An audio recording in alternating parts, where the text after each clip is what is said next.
Hi, Wayne here from Bit Repairs. Here we have a iPhone 6 that's been sent in for a backlight repair. So let's get straight into this repair. First of all, let's just make sure that the customer has given us correct information. So if we just plug this in, shine some light onto the phone. You should just about be able to see. You might not be able to there, but I can see just vaguely some data on the background of the screen. So what we'll do first of all, let's take out the two screws from the bottom. Let's get a magnetic pad and I'll take these screws out.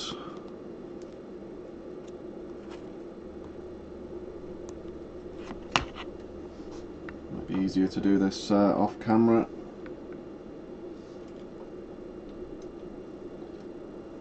It's quite annoying really, sometimes these screws come out very easily, sometimes they're a real nightmare to get out. So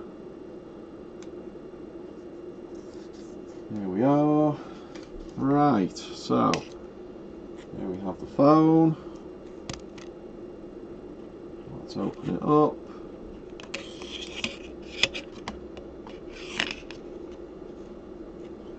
So we can see here we have no cover on the display connector. Got the battery connector. First thing you should always do when you're opening these devices is to unplug the battery. You only ever make this mistake once.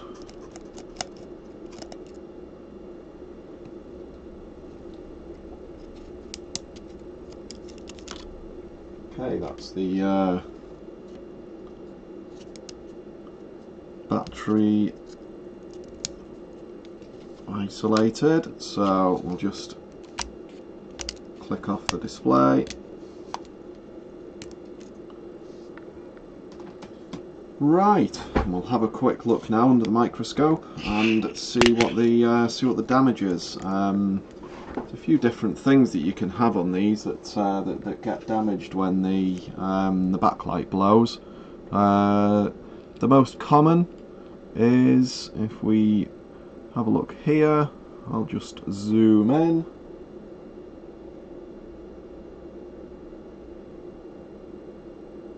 No prizes for spotting the damage there. So that is your backlight filter, and that looks a little smoked to me. The other thing I'm noticing is we have some suspect long screw damage in this hole here. It's the centre hole. Not many traces going through there. There's only the one, so that shouldn't be causing any damage any long term. But we'll have a little look and see if it could potentially be causing a backlight issue. I don't believe it is. Let's have a quick look on ZXW tools, and we'll have a look at the 6 screw hole break.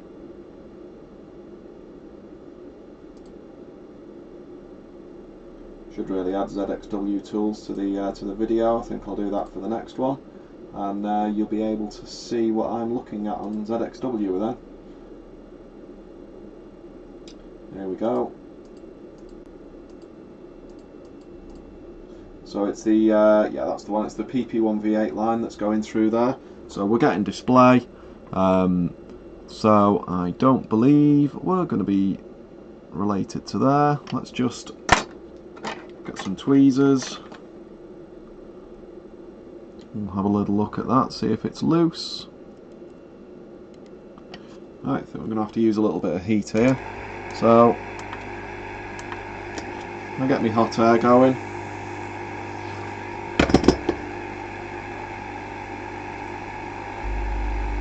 Now we don't go very hot here. All we're looking to do here is we're looking to remove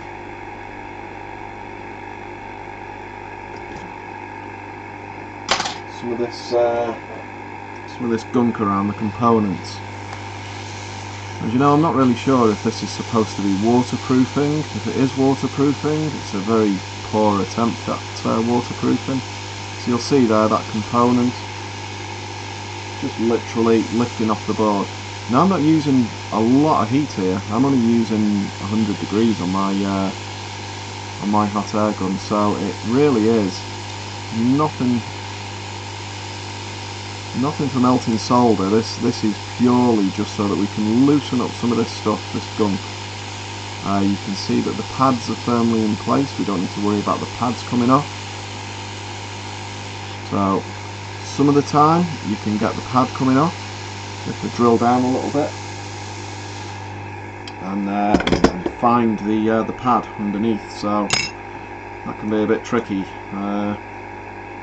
not a really difficult repair, but it can add to the complexity. So let's just stick a bit of fluxy on there. There we are. Turn the hot air. Stay on. So what we'll do now, we've got the soldering iron on, and we're just going to tap those connectors there, those pads.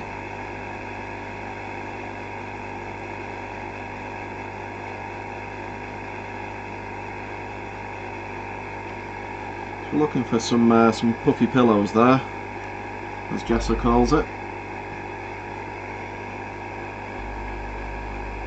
I've watched all of their videos in the past. Very interesting. She's very knowledgeable. iPad rehab. Learnt a lot from Jessa. I think everyone has in this trade. There we are. I don't have hot tweezers, so this job will be much easier with hot tweezers. So what I'm going to do instead is I'm just going to shield off this area so that I don't damage anything. Shield off the connector. Now you'll see I'm doing this with the board still in the phone. I am using heat, but I'm using it for a very short amount of time. I'm just going to turn on my hot plate. I'm just going to warm the base up to around about 100 degrees, I think it goes to. We'll grab a filter. I'll just see that on camera again there. So you can see here.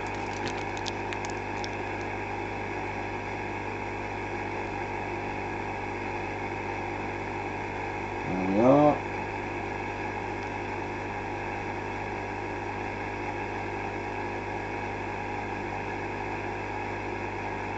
That's there, we've got two nice little pillows. I'll turn my heat off now, it's just reached temperature. I don't need too much heat. It really is just enough to warm the case up, warm the board up a little bit. Just not to suck all the heat away once I put it on. So I'm going to warm up my hot air now. So I go up to around about 350 for this operation.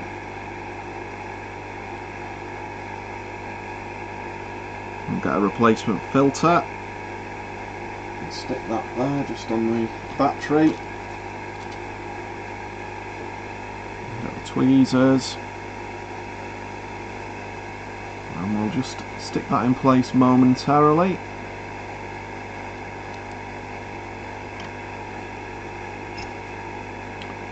Always stick to your tweezers when you don't want it to.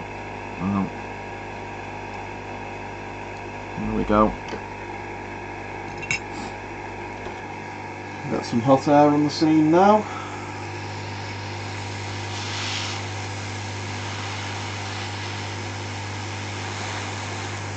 And just grab that component and stick it and hold it in place. Just hold that in place.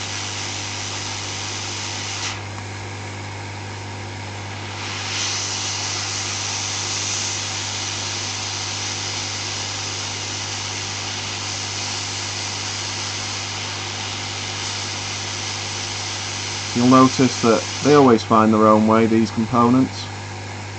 Seem to like to use surface tension to their advantage. So that's the filter so far attached. What we'll do, we'll just give it a quick nudge just to make sure. Yeah, that looks good to me. So take off the shielding, take off the Kapton tape, got a little cotton bud, and just get some 99.9% isopropyl. I'll just give the area a little swab.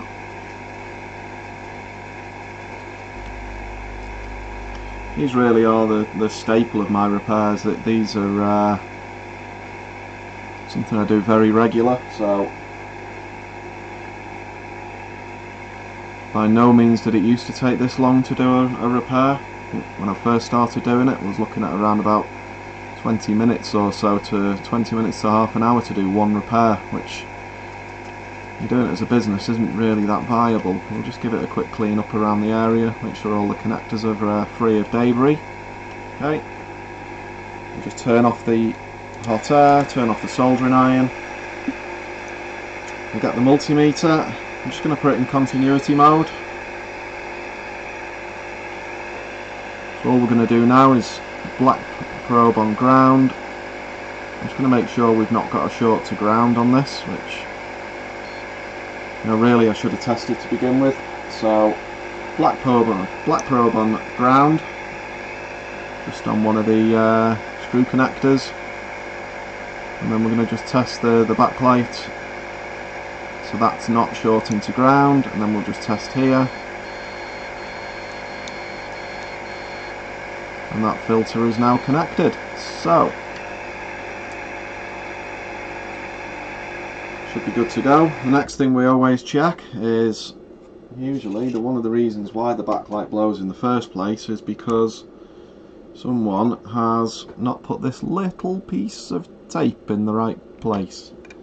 There's a small piece of tape here just underneath. There we are. It's just underneath the camera. So if I just show you what's there, you'll see that we have some little solder joints. So this one's okay. So it's not the screen that's caused this to go. Probably someone's left the battery connected whilst they've been installing the screen, and they've shorted it out as they've connected it. So what we're going to do here is we're just going to connect this screen back up again. We'll use the customer screen.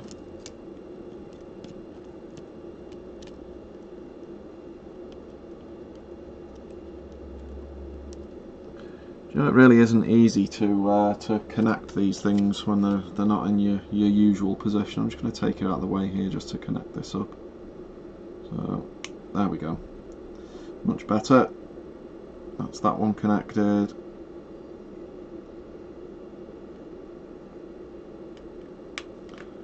You know, after doing this for so long, you really should get quicker at it, but sometimes they really do not want to go in these connectors. So just be patient with them. There's no need to force them. If you force one of these connectors, you really are in for a whole world of pain. You'll end up mashing a connector, and then you'll end up having to pay someone like me to replace the connector. So I just reinstall that screen. That's the battery plugged in again, and we'll just hit the power button.